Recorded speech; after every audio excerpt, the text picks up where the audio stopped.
tänasel ümarlaval osutab tähelepanu sellele, et geograafiliselt on Eesti venelased ja eestlased elavad väga erinevates piirkondades. Aga samas te poolte seda vabatahtlikku lähenemist, et inimesed saaksid ise otsustada, millist mudelit nad rakendavad, kuhu kooli nad astuvad. Samas, kui me võtame näiteks Tallinna näitel, siis kool ikkagi määratakse elukoha järgselt. Et kas sellisel juhul on vabatahtlik lähenemine õigustatud, et Lasnamäel elavad venekeelsed inimesed satuvad ikkagi venekeelsesse kooli? No, esiteks meil ka Lasnamäel on eestikeelsed koolid ja seal on väga palju vene lapsi.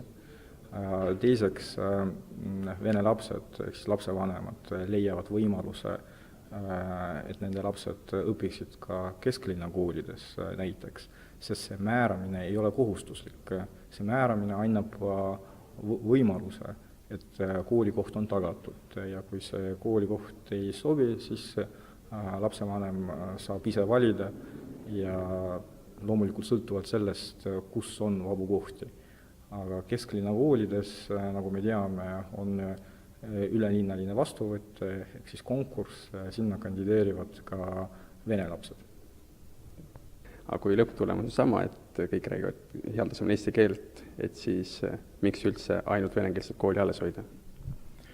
No, kahjuks et nii, et ei ole ühtegi universaalset mudelit.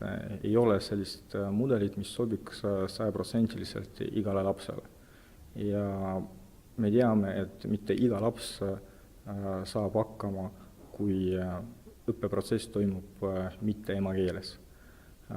Mõned saavad hästi hakkama, mõned ei saa üldse hakkama. Ja see tähendab seda, et nende akadeemiline tase langeb. Seda näitavad ka uuringud ja see on ka arusaadav. Kui oleks nii, et iga laps saaks 100% hakkama õppides mitte emakeeles, siis seda emakeelset haridust üldse ei oleks vaja. Siis igal pool olekski ainult kakskeelne või kolmekeelne haridus, et see annaks siis võimaluse saada nii haridust kui ka keeleoskust, aga kahjuks igale lapsele ei sobi. Ja selleks, et lapsed, kellele see ei sobi, saaksid ka kvaliteetset haridust, nendele võiks säilitada ka emakeelset haridust, aga loomulikult selles koolis peab olema tagatud ka eesti keele tase kõrgel tasemel ja see on ka võimalik. Me ju teame, et Eesti lapsed lõpetades Eesti kooli valdavad inglise keelt ja väga paljud väga heal tasemel. Kui pikas ajalises perspektiivis selle vabatahtliku ja mitmekülgse lähenemisega te näete, et võiks olla siis olukord, kus kõik vene kodukeelega lapsed räägivad väga heal ja kõrgel tasemel eesti keelt? Tuleb lähtuda sellest, et mõned ühiskonnaprotsessid võtavad rohkem aega ja kui me püüame kunstlikult kiirendada neid protsesse, siis tihti see tulemus lükkub veel kaugemale. Ehk siis ma arvan, et hariduses, ja haridus on väga konservatiivne valdkond, ei saa kiirustada, kui me ei suuda kõike riske lahendada. Ja see on üks aspekt. Teine aspekt, ma arvan, et Eesti ühiskonnas on kohta ka vene koolile ka tulevikuperspektiivis.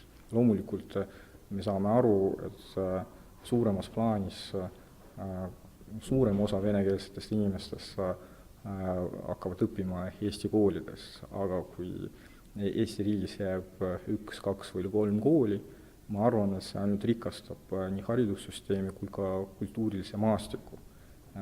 Ja lähtuvalt sellest ei peagi olema meil sellist arusaamist, et vene keel või vene kool on probleem. Ma arvan, et see on ka kultuuriline ressurss, mida tuleb targalt ära kasutada.